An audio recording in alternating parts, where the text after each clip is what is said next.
Bienvenidos a las venas de la historia. Hoy vamos a hablar de esta imagen: una copa, el Arca de la Alianza, el descubrimiento del Santo Grial. Acompáñanos.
Esta presentación contiene bastante información, por lo cual yo solo te presentaré el resumen y en pantalla tú podrás poner pausa para leer con más detalle. Recordemos que hemos hablado de Ron Wyatt, una persona que dispuso sus descubrimientos a todo el cristianismo, pero él no era cualquier tipo de cristiano, él pertenecía a una creencia denominacional y esto es fundamental, por lo que se necesita que abras tu mente y quites preconceptos que puedas tener. No descartes para nada el apoyo literario, por más que dudes de su fiabilidad. Ten paciencia para la información. Comenzamos leyendo de la Biblia, Hebreos 9. En el versículo 4 nos dice que el arca, que estaba en el lugar santísimo, que era el segundo departamento del santuario, en el lugar santísimo había un incensario de oro, y también estaba el arca del pacto, que estaba cubierta de oro por todas partes, y dentro del arca estaba una urna de oro que contenía el maná, la vara de Aarón que reverdeció y las tablas del pacto, y sobre ella los querubines de gloria que cubrían el propiciatorio, de las cuales cosas no se puede hablar en detalle. Eso es lo que contenía, la urna, la vara y las tablas de la ley. Mantengan esto en mente. Y ahora vamos a hablar de una hipótesis de un personaje que propone que el arca pudo haber sido ocultada. Y comenzamos por hablar de Primera de Reyes 3:1 y vamos a presentar una especie de telaraña de una manera bastante rápida. De una manera rápida presentamos esta telaraña. De estos textos bíblicos de Primera de Reyes 3:1 vamos a encontrar cómo Salomón se casó con la hija del faraón de Egipto, y este matrimonio siempre se va a mencionar en relación a la construcción del templo. Se supone, de la palabra afinidad en hebreo, que tiene connotaciones de acuerdo secreto entre familias y conocimientos secretos que tenderían, según esta hipótesis de Michael Rood, a conocimientos de ingeniería. Sabemos que los egipcios eran ingenieros, como Ron Wyatt demostró, tenían conocimientos de mecánica, con los que construyeron las pirámides, y de hecho Heródoto afirma que se hicieron mediante sistemas de palancas. Y entonces vamos a Primera de Reyes 7, donde encontramos la construcción del templo. El maestro constructor que Salomón requirió para construir el templo fue Hiram Abib, personaje interesante porque la telaraña nos va a conectar a la masonería. Hiram Abib es llamado así por los masones y se considera el constructor del templo de Salomón, lo cual es correcto, y quien entendía sus secretos. Ya hablaremos de los secretos del templo. Las columnas son parte importante de las logias masónicas. Vamos a hablar de logias masónicas más adelante, pero vamos a ver estas columnas que también fueron parte del templo. Además de que sus templos cuentan con simbologías del templo Salomón y tienen influencia egipcia. Así que vemos a los egipcios por un lado, Hiram Abib, y los masones por el otro.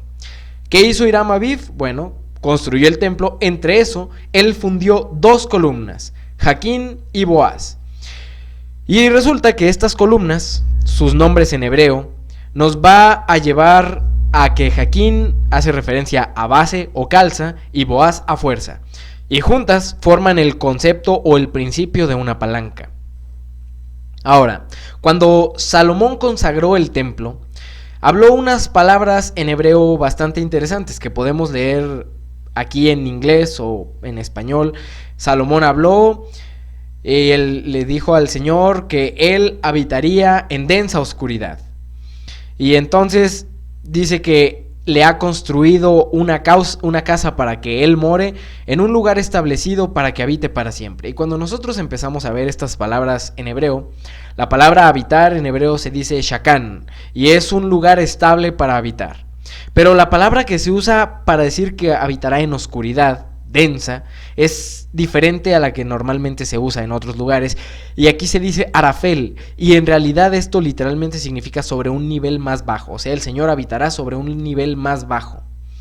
Y luego vamos a ver la palabra que dice que le hizo una casa para morar, una morada, y es sebul, y esto hace referencia a una residencia exaltada.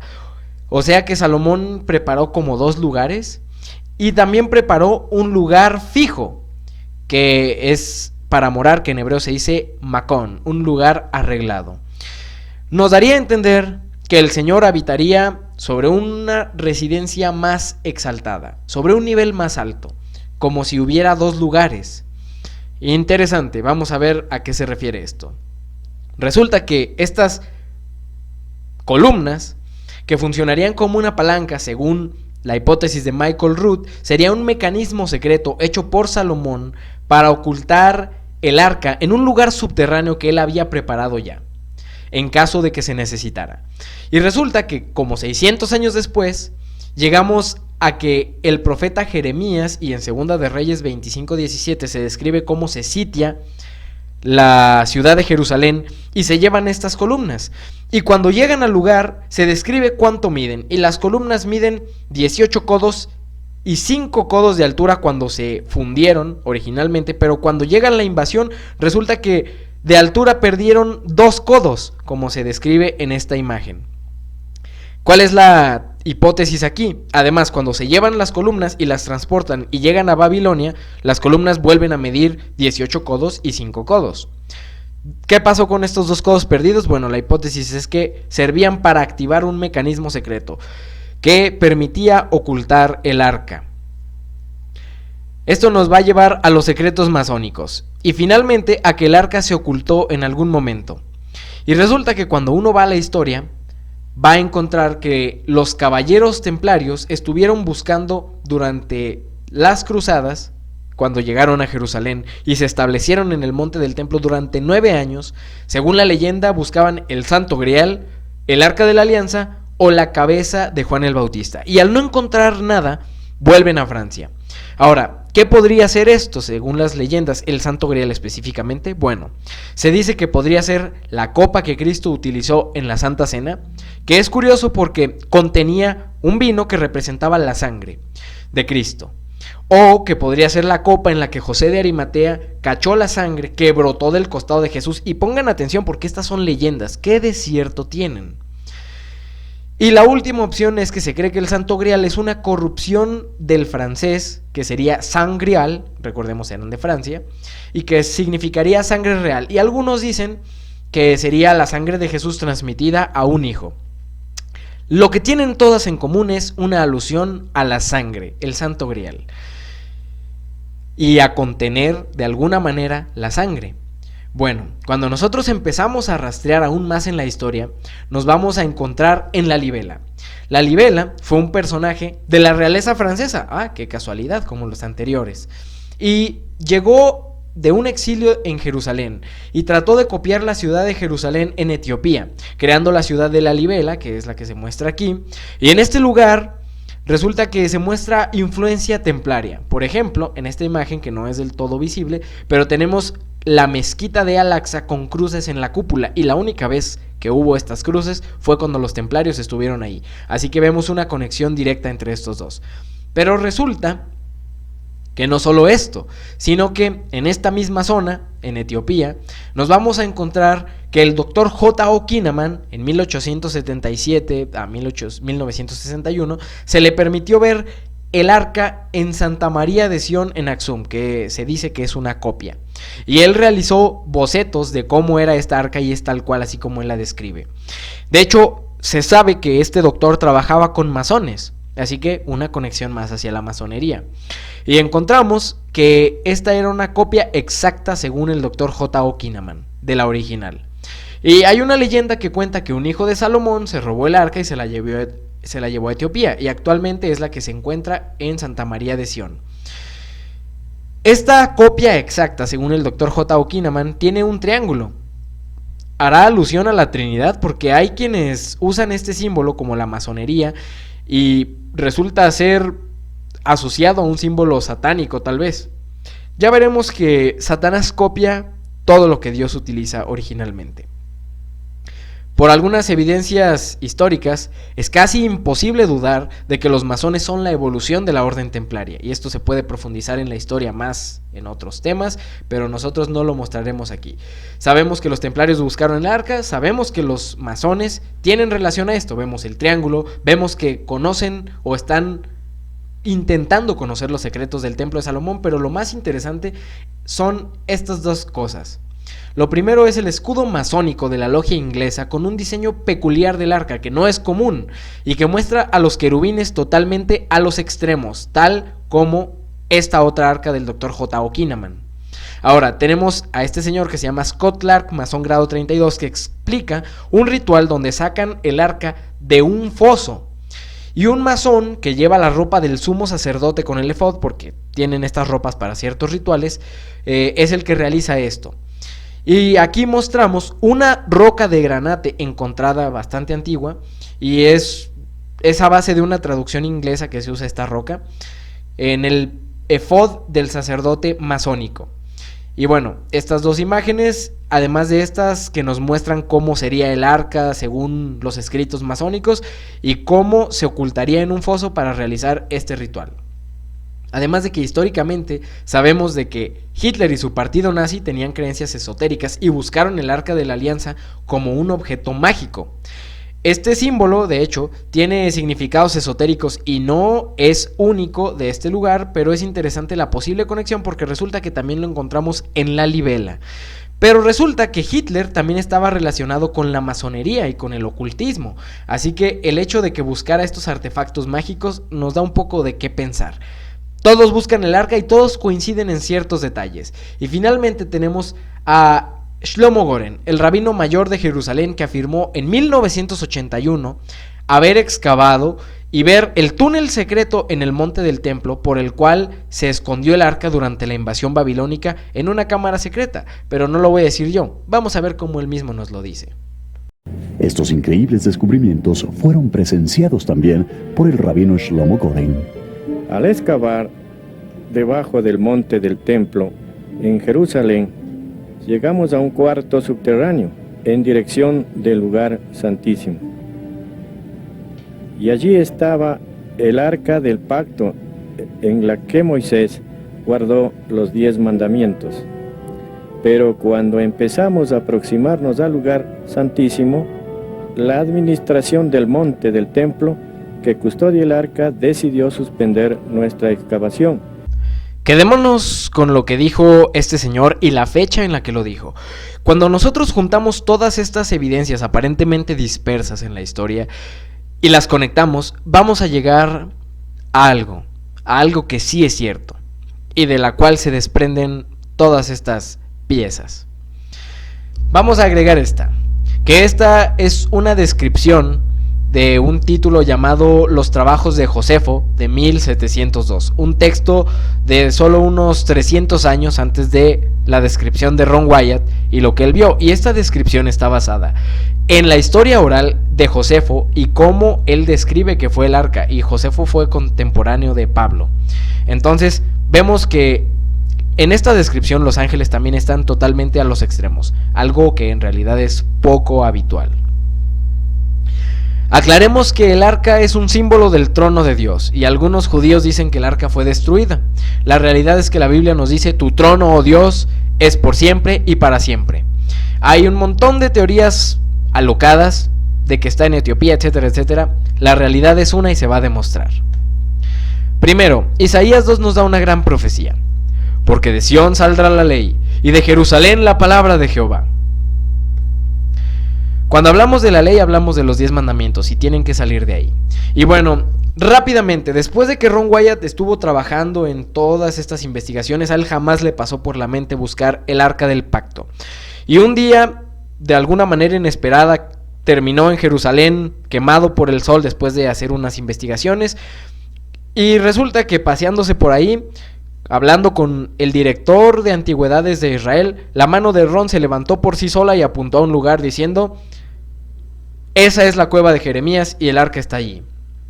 Y entonces él se extrañó porque él jamás pensó en buscar el arca. Pero pues decidió cuestionarse a sí mismo.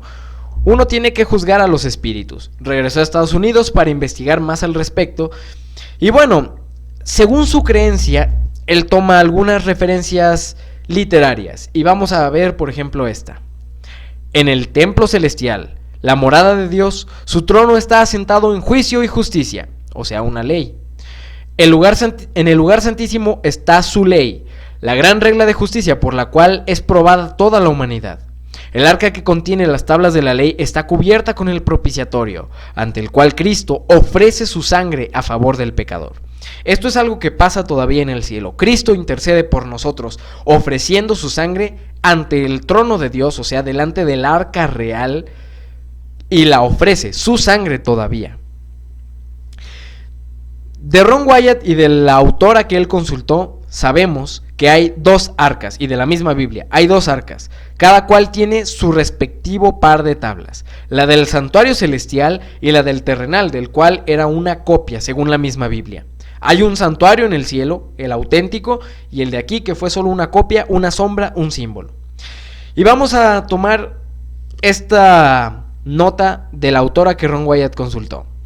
Antes de la destrucción del templo, Dios informó a unos pocos de sus fieles siervos el destino de ese edificio, que era el orgullo de Israel, y que ellos idolatraban mientras al mismo tiempo pecaban contra Dios. También les reveló el cautiverio de Israel. Estos hombres justos, inmediatamente antes de la destrucción del templo, sacaron el arca sagrada que contenía las tablas de piedra, y con dolor y pesar la ocultaron secretamente en una caverna, donde estaría escondida del pueblo de Israel por causa de sus pecados, para no serles restituida nunca más. El arca sigue escondida, nadie la ha perturbado jamás desde que se la escondió. Como esta cita, hay otra igual, donde nos dice: el arca sagrada todavía está escondida, no ha sido tocada desde que fue puesta en recaudo. Nos agrega que con lamentos y pesadumbre se escondió en una cueva, donde había de quedar oculta del pueblo de Israel y de Judá por causa de sus pecados, para no serles ya devuelta. Dos fuentes de la misma autora, pero notamos que el arca está escondida en una cueva y que no le será restituida jamás al pueblo judío. Se escondió durante el asedio babilónico. Esta misma autora tiene un comentario interesante. Una profecía. El precioso registro de la ley fue colocado en el arca del testamento y está todavía allí, oculto y a salvo de la familia humana. Pero en el tiempo señalado por Dios, Él sacará estas tablas de piedra para que sean un testimonio ante todo el mundo contra la desobediencia de sus mandamientos y contra el culto idolátrico de un día de reposo falsificado. Lo veremos más adelante, pero esta autora, llamada Ellen White, habla de que se mostrarán ambas tablas. Tiene bastantes citas, donde muestra que se mostrarán tanto las tablas celestiales, pero esta es la única cita que hace alusión a las tablas terrenales, y nos dice que cuando haya una ley que vaya contra los mandamientos de Dios, estas tablas que se escondieron en una cueva se mostrarán al mundo. De hecho, Segunda de Macabeos 2, aunque es un libro apócrifo, nos da pistas históricas, y nos dice: allí Jeremías encontró una caverna, metió en ella el arca, el toldo que la cubría, el altar del incienso, y luego tapó la entrada con piedras. O sea que no solo escondió el arca. Algunos de los que lo seguían volvieron a señalar el camino, pero ya no pudieron encontrarla. Al saberlo, Jeremías lo reprochó y añadió: este lugar quedará secreto hasta que Dios tenga compasión de su pueblo disperso y lo reúna. Sabemos entonces históricamente, y no solo por esta autora, que el arca quedó escondida en una caverna. Ron Wyatt comenzó a excavar y resulta que en este lugar había sido también identificado hace como 100 años, o 100 años antes de él, como el lugar de la calavera por el general Gordon, que iba, por cierto, contra la tradición católica. Y bueno, resulta que él encontró que al ras del suelo donde él estaba excavando en una caverna, resulta que era un nivel que 2000 años antes había estado expuesto al tiempo de Jesús. Y bueno, este es el sitio tradicional del Santo Sepulcro, donde se dice que Jesús murió y fue sepultado. ¿Qué de cierto tiene? Absolutamente nada, solo es porque a la mamá de Constantino se le ocurrió que allí era, pero evidencias arqueológicas no hay. ¿Dónde sí hay? Bueno, para empezar, el general Gordon asumió que este lugar era porque primero la Biblia escribe que el lugar donde Cristo fue crucificado era fuera de los muros, como este lugar, y casualmente tiene la forma de una calavera, los cuencos oculares, el puente de la nariz. En este lugar, cuando Ron Wyatt excavó, encontró esta lámpara, que sería una lámpara del periodo del Segundo Templo, lo cual nos demuestra que este lugar estaba al nivel del suelo cuando Cristo existió o vivió. En ese lugar, en esa cueva, él encontró 3 agujeros de 23 pulgadas de profundidad cubiertos por tapas de piedra. El agujero central tenía una grieta a un costado, y resulta que estos eran agujeros de cruz. Esto es más o menos lo que Ron Wyatt estaba excavando. Esta es la caverna donde él estaba excavando. Aquí estarían los agujeros, aquí habría una roca, y tenía esta saliente también. Bueno, la Biblia nos describe en Mateo 27 cómo cuando Jesús murió, gritó, la cortina del templo se rasgó de arriba abajo, la tierra tembló y las rocas se partieron, lo cual nos lleva a pensar en esa grieta. Además de que sobre el nivel de los agujeros, sobre el central había 3 espacios para letreros romanos, como lo vemos aquí, excavados en la piedra.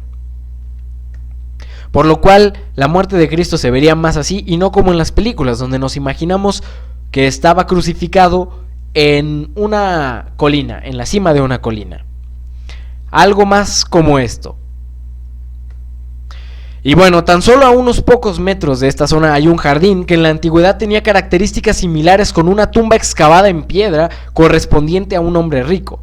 Y de hecho las esquinas aún conservan pernos de hierro correspondientes con sellos romanos. Actualmente es la tumba del jardín y aquí es de donde auténticamente Cristo resucitó. Aún están allí los pernos o restos de los pernos romanos que alguna vez sellaron esta tumba. Aquí fue donde Cristo fue depositado. Aquí es donde Él yació. Y probablemente se tuvo que excavar un poco más la tumba porque Cristo era algo más alto que las personas de su tiempo. Y bueno, tenemos aquí el lugar de la calavera, tenemos aquí donde sería el sitio de la cruz y tan solo a unos metros la tumba del jardín. Esta es una foto de 1910 y esto tal vez es como se pudo haber visto en el tiempo de Jesús. La tumba del jardín, el lugar de la cruz, el lugar de la calavera. Ron Wyatt casi se pierde excavando, tanto tiempo sin rumbo, y perdió el ánimo. Pero después de excavar sin rumbo por un par de años, en 1981 entró a una cámara llena de rocas que cubrían tablas que a la vez protegían un mobiliario dorado y una gran caja de piedra. Allí estaban los muebles del tabernáculo de Moisés y dentro de la caja de piedra estaba el arca. En su momento, cuando Ron Wyatt estaba totalmente desanimado, el mismo Jesús en persona vino y lo animó. Y yo estaba sentado en el suelo tratando de arreglar este ventilador. No tenía nada para que una persona sobreviva. ¿Alguna vez ha estado en esa situación? De todos modos, oí una voz que decía: Dios te bendiga en lo que estás haciendo aquí. El dueño de esa voz sabía lo que estaba haciendo y me di cuenta por la forma en que él lo dijo. Me sorprendió, pues se suponía que no había ahí nadie que lo supiera.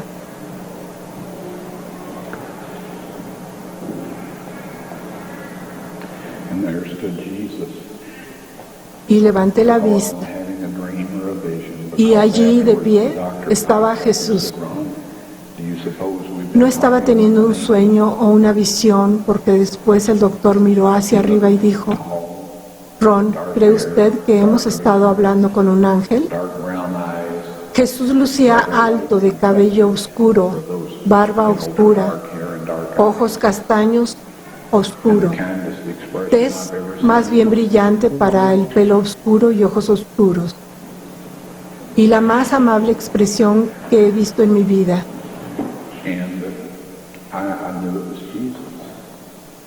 Y yo supe que era Jesús. Pero soy un investigador y pensé, voy a hacer algunas preguntas para estar seguro. Así que le dije, Señor, ¿tú vives por aquí? Y él dijo, no. El traje que llevaba era un poco similar a los que los árabes usan hoy en día. No exactamente porque la ropa era tejida a mano, no tejida a máquina como la de hoy. Y de cualquier forma, él dijo, no. Y entonces le dije, ¿es usted un turista?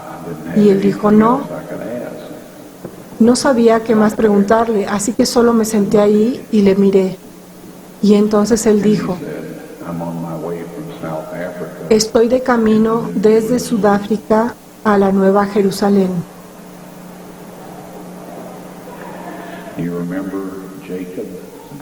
Recuerden a Jacob, que tuvo un sueño al norte de Jerusalén y vio una escalera y ángeles de Dios subiendo y bajando, y dijo, no es otra cosa que puerta del cielo. Cristo estaba de camino desde Sudáfrica a la Nueva Jerusalén. El profeta dijo que esa era la entrada al cielo. Me quedé sentado allí porque no sabía qué decir. Estaba totalmente mudo. Ni siquiera estaba seguro de estar respirando para entonces. Él volvió a mirarme con esa expresión amable y dijo, Dios te bendiga en lo que estás haciendo aquí.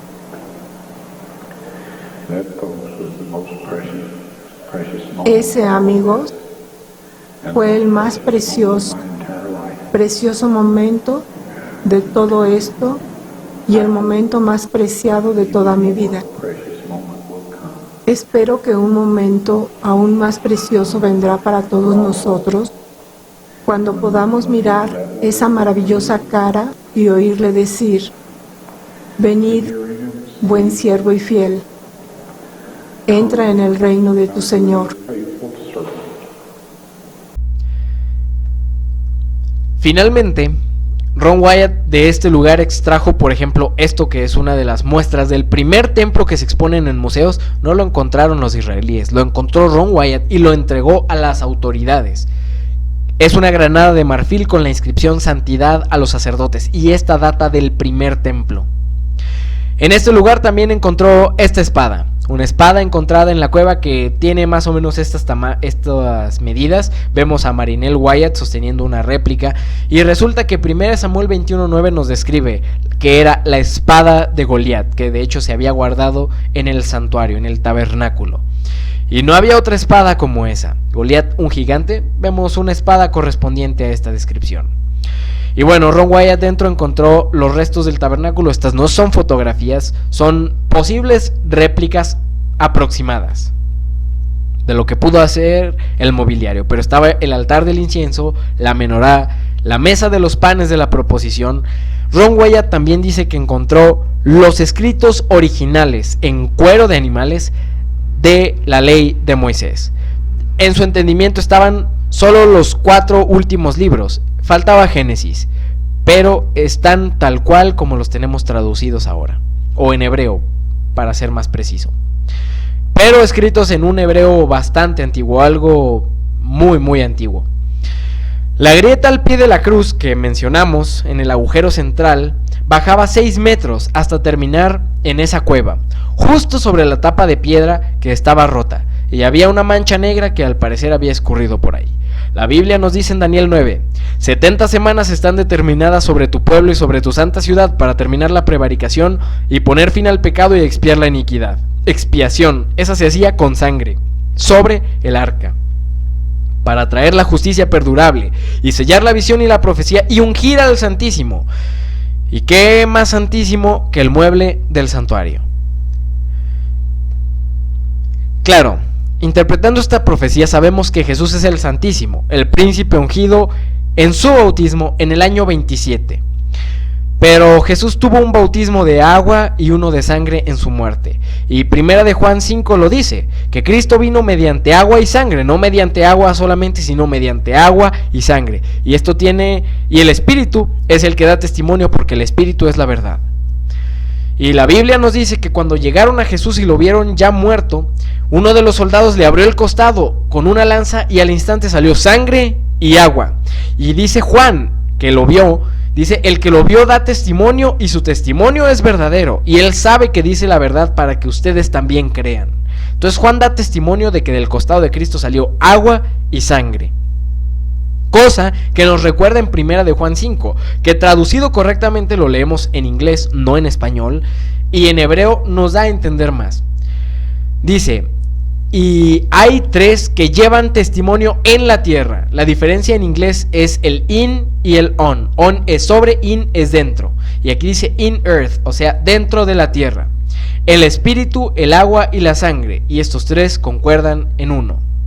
Si recibimos el testimonio de los hombres, es mayor el testimonio de Dios, porque es el testimonio con que Dios ha testificado acerca de su Hijo. O sea que el testimonio de Dios está dentro de la tierra, dado por el Espíritu, el agua y la sangre. El que cree al Hijo de Dios tiene el testimonio en sí mismo. El que no le cree a Dios le ha hecho mentiroso, porque no ha creído en el testimonio que Dios ha dado acerca de su Hijo.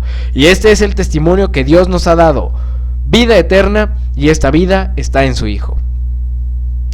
Cuando Jesús murió, un temblor partió una grieta que bajó directamente desde el pie de la cruz hasta la tapa del arca. Cuando Jesús fue atravesado en su costado, como Juan dice que da testimonio, brotó una corriente de agua y sangre que llegó directamente hasta el lugar santísimo, o al mueble más santísimo, para ungirlo y llevar a cabo la expiación con la sangre de Cristo, y así perdonar nuestros pecados.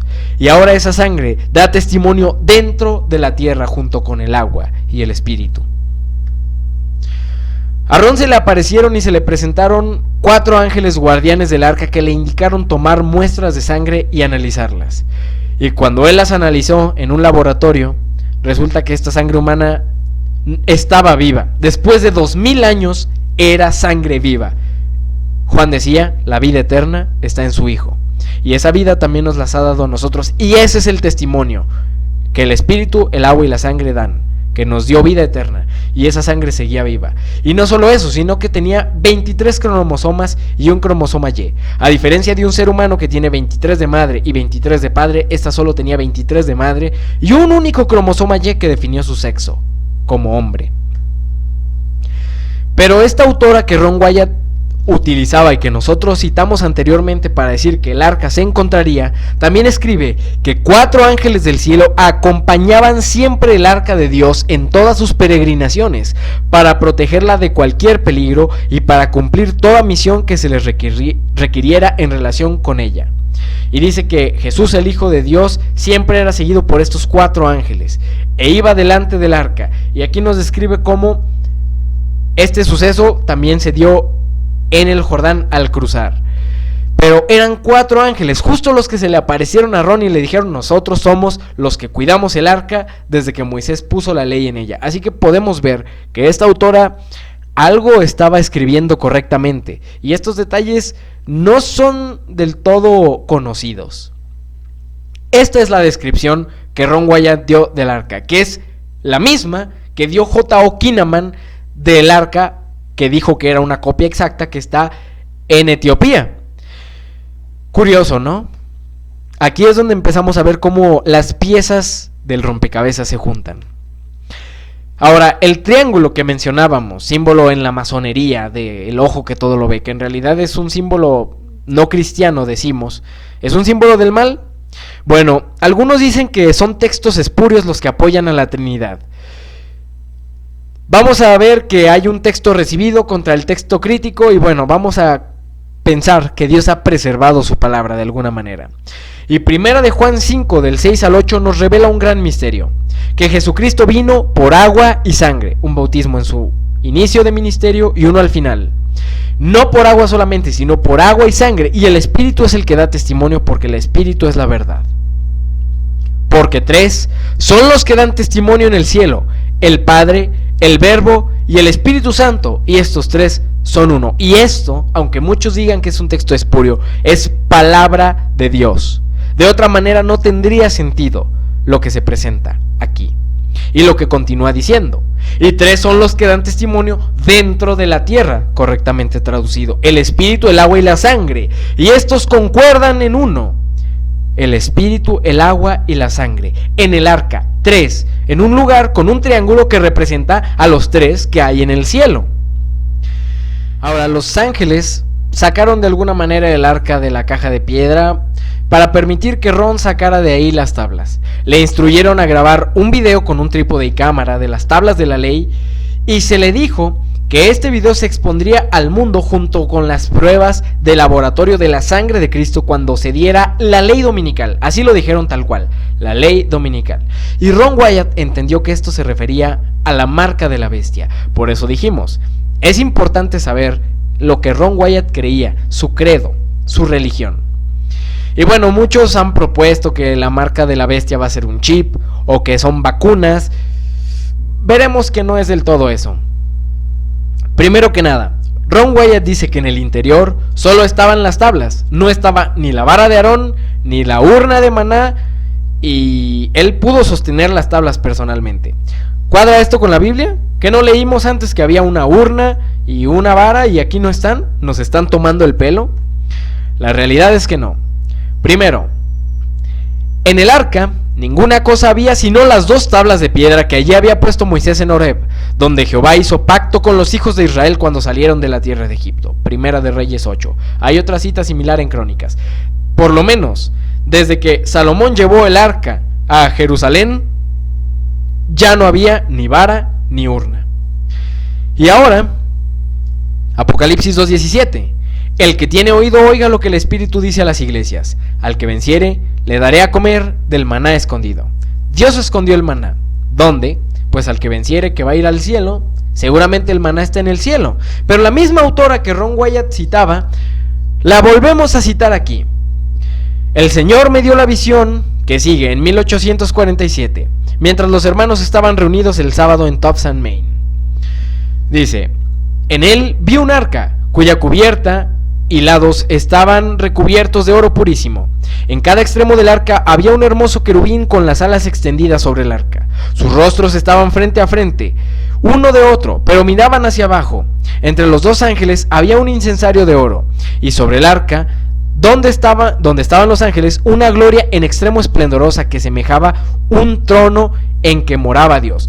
Muchos describen el arca de otras maneras, pero cuando vemos realmente, el único sitio que cuadra con la forma de un trono es la descripción que da Ron Wyatt. Ahora, ¿qué está viendo aquí esta mujer?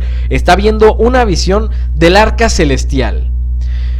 Junto al arca estaba Jesús, y cuando las oraciones de los santos llegaban a él, humeaba el incienso del incensario, y Jesús ofrecía a su Padre aquellas oraciones con el humo del incienso.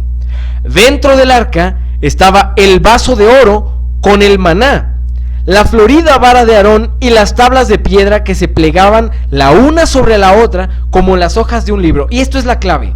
Esta autora nos dice que en el cielo, en el arca celestial, de alguna manera Dios se trajo a guardar la urna y la vara. Y ahí también tiene las tablas originales, que las que le dio a Moisés son una copia de las originales. Y dice que se pliegan como un libro. Y dice que Jesús las abrió y vio en ellas los 10 mandamientos escritos por el dedo de Dios. En una tabla había 4 y en la otra 6. Los 4 de la primera brillaban más que los otros 6. Pero el cuarto, el mandamiento del sábado, brillaba más que todos, porque el sábado fue puesto aparte para que se lo guardase en honor del santo nombre de Dios. Esto es lo que vio esta autora. Ya sabemos dónde está el maná y la vara y por qué Ron Wyatt no las encontró. Esta arca, que es la única que realmente parece un trono con un respaldar en las alas, y donde los mismos querubines servirían como descansabrazos. Y resulta que Ron Wyatt describe que las tablas también se plegaban. podemos buscar las fuentes y encontraremos que Ron Wyatt también dice que las tablas terrenales estaban unidos por anillos de oro que permitían que se plegaran. Copia exacta de las tablas celestiales. Y también teníamos 4 mandamientos en un lado y 6 en el otro. Y Ron Wyatt dejó estas tablas apoyadas sobre una saliente de piedra, esperando el momento en el que este video salga a la luz pública. El gobierno israelí trabajó junto con Ron y ellos le proporcionaron muchos recursos, pero después de que ellos intentaron sacarla, porque mandaron a 6 levitas a tratar de sacarla, pero no pudieron, resulta que se murieron de derrames cerebrales, cancelaron el proyecto y o silenciaron o difamaron a Ron. Él murió en el 99, pero su trabajo espera la señal para aparecer en escena, esa ley dominical, ya veremos qué es. Ahora, sabemos por una investigación privada de personas que mostraremos más adelante, pero les adelanto, Víctor San Vicens es la persona clave. Él movió algunos contactos para realizar esta investigación y encontró 6 desaparecidos en este periodo donde Ron Wyatt lo dice, en circunstancias misteriosas. Y llega la conspiración porque la persona de la que se apoyó para hacer este trabajo al final terminó diciendo: renuncio, no vuelvo a investigar esto, me metí en muchos problemas y me están siguiendo. Ustedes podrán investigar más por su cuenta, yo aquí solo les dejo el dato. Ahora resulta que Shlomo Goren decía que él la encontró en el 81, bueno, Ron Wyatt la encontró en el 82 y resulta que Shlomo Goren colaboró con Ron Wyatt. Así que este señor se está robando el trabajo de Ron Wyatt y diciendo que fue un año antes. Y pongan atención a esto porque más adelante esto va a servir para ver las interpretaciones judías al respecto de ciertas profecías. Ahora sabemos que la sangre de Jesús se derramó en el arca expiando nuestros pecados y haciendo la transición del antiguo pacto al nuevo. Isaías 53 dice: mas él herido fue por nuestras rebeliones, molido por nuestros pecados, el castigo de nuestra paz fue sobre él, y por su llaga, la herida de su costado, fuimos nosotros curados. Por su llaga. Tenemos esta historia de Ron Wyatt, uno puede investigar más los detalles, lo que se da aquí en realidad es un condensado. Y rápidamente hablaremos de lo que es la marca de la bestia. Primero que nada, es una cuestión de adoración. Dijo Mateo 4:23, ahí dijo Jesús: mas la hora viene, y ahora es cuando los verdaderos adoradores adorarán al Padre en espíritu y en verdad. ¿Qué es la verdad? Bueno, Salmos 190-142. Tu justicia es justicia eterna y tu ley la verdad. Así que a Dios se le adora en espíritu y en verdad. La cuestión es cómo adoramos a Dios. Y eso es como dice Él en su ley. Y la adoración es un acto de amor. Primera de Juan 5, donde se nos habla de esa sangre que da testimonio dentro de la tierra, recalca unos versículos antes la importancia de los mandamientos. En esto conocemos que amamos a los hijos de Dios, cuando amamos a Dios y guardamos sus mandamientos. Pues este es el amor a Dios, que guardemos sus mandamientos, y sus mandamientos no son gravosos. Y después Juan viene a hablar del arca, lo cual hace una correlación tan bella de la ley, el sacrificio de Cristo y el testimonio de nuestra salvación. Y resulta que el cuarto mandamiento en Éxodo 20, del 8 al 11, es el sábado. Y es santificar el sábado y no hacer obra alguna, no trabajar. El sábado es un día santo y apartado en honor al nombre de Dios. Muchos dicen que esto ya quedó clavado en la cruz, solo guarda 9, este cuarto mandamiento lo descartamos. No es así. Salmos 89:34 dice: no profanaré mi pacto ni mudaré lo que ha salido de mis labios. Y Dios no solo habló los 10 mandamientos, sino que fue lo único que personalmente escribió Él en la Biblia. Y Jesús mismo dice: en vano me honran, enseñando como doctrinas mandamientos de hombres. Hay que adorar a Dios como Él lo dijo en su ley. Es el sábado. Y muchos dicen que esto ya se clavó en la cruz o cambian el día de sábado a domingo, pero eso es en vano. Son mandamientos de hombres. ¿Qué es la ley dominical? Bueno, la ley dominical va a ser un momento en el que un poder, que veremos más adelante, político, va a poner como una ley el guardar, el observar el domingo en lugar del día sábado. Y esto va a ir relacionado con chips, ya lo veremos. Pero aquí va una advertencia para todos los que dudan, y está en Hebreos 10. Porque si pecamos voluntariamente después de haber recibido el conocimiento de la verdad, ya no queda más sacrificio por los pecados, sino una horrenda expectación de juicio y de hervor de fuego que ha de devorar a los adversarios. El que viola la ley de Moisés, por el testimonio de 2 o 3 testigos muere irrevisiblemente. ¿Cuánto mayor castigo piensan que merecerá el que pisoteare al Hijo de Dios y tuviera por inmunda la sangre del pacto en la cual fue santificado e hiciere afrenta al Espíritu de gracia? Rechazar esa sangre, llamarla mentira, tenerla por inmunda y no ver toda la evidencia alrededor de ella es pecar contra el Espíritu Santo, y eso no tiene perdón. Pues conocemos al que dijo: mía es la venganza, yo daré el pago, dice el Señor. Y otra vez, el Señor juzgará a su pueblo, Y este es un mensaje especial también para los adventistas del séptimo día. Horrenda cosa es caer en manos del Dios vivo. Ron Wyatt era un adventista del séptimo día, por eso es que sus descubrimientos son tan importantes. Tristemente, muchos tienen por inmunda esta sangre del pacto. Esta misma autora, Ellen White, tiene una de las citas más impresionantes, pero en inglés. En español es mal traducida. En el Conflicto de los Siglos, capítulo 42, dice: él tenía rayos brillantes saliendo de su costado, y allí estaba el escondedero de su poder. Cita Habacuc 3:4 en el margen. Esta es la traducción correcta de la Biblia, porque podemos encontrar algunas situaciones donde en vez de costado dice mano. No, aquí es que los rayos salían de su costado. Y ella dice: ese costado traspasado, del que una vez fluyó la corriente carmesí que reconcilió a Dios con el hombre, allí está la gloria del Salvador. Allí está el escondedero de su poder, poderoso para salvar. A través del sacrificio de la redención, Él fue capaz de ejecutar justicia sobre aquellos que despreciaron la misericordia de Dios. El poder para salvar de Cristo está en ese costado. Y también ahí estará el poder de ejecutar justicia. Habacuc 3 dice: Dios vendrá de Temán, y el santo desde el monte Parán, Selah. Su gloria cubrió los cielos, y la tierra se llenó de su alabanza, y el resplandor fue como la luz. Rayos brillantes salían de su costado, y allí estaba escondido su poder. Delante de su rostro iba mortandad, y a sus pies salían carbones encendidos. Se levantó y midió la tierra, miró e hizo temblar las gentes. Los montes antiguos fueron desmenuzados, los collados antiguos se humillaron. Sus caminos son eternos. Esto nos habla de la segunda venida. Y esos rayos brillantes que salían de su costado, del que una vez brotó esa corriente carmesí, cuando Cristo se encarnó, y esa corriente reconcilió a Dios con el hombre, serán la alegría de los que lo esperan, y de los que hayan aceptado ese sacrificio. Pero también será lo que traerá la mortandad y hará temblar a las gentes, los que no aceptaron, los que rechazaron, los que tuvieron por inmunda la sangre del pacto. Pueden encontrar más información al respecto en internet y aquí en nuestro canal. Continúa esta lista de reproducción, pero por ahora te dejo para que consideres la evidencia del gran sacrificio que se ha hecho por ti, del valor de esa sangre por la cual tienes vida eterna, y ese testimonio que está dentro de la tierra también está en ti.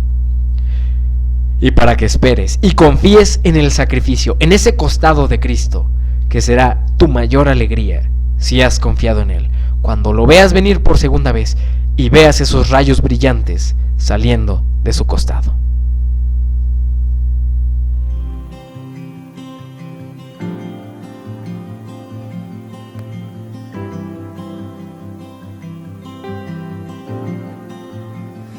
What gift of grace is Jesus my Redeemer?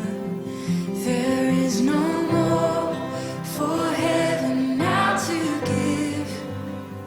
He is my joy, my righteousness and freedom, my steadfast love, my deep and boundless peace.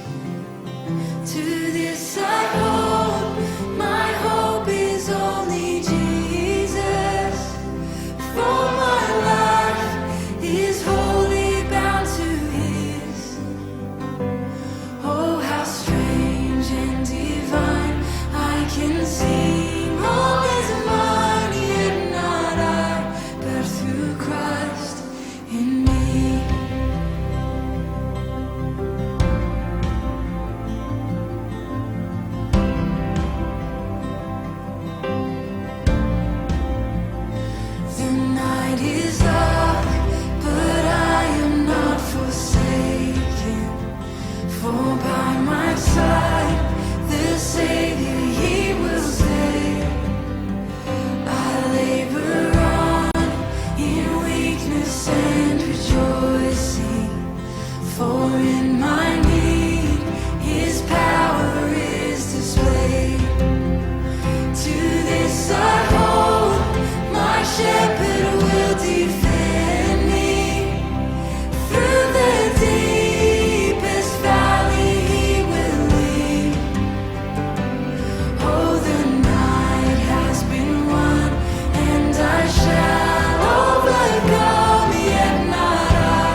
Jesus' blood.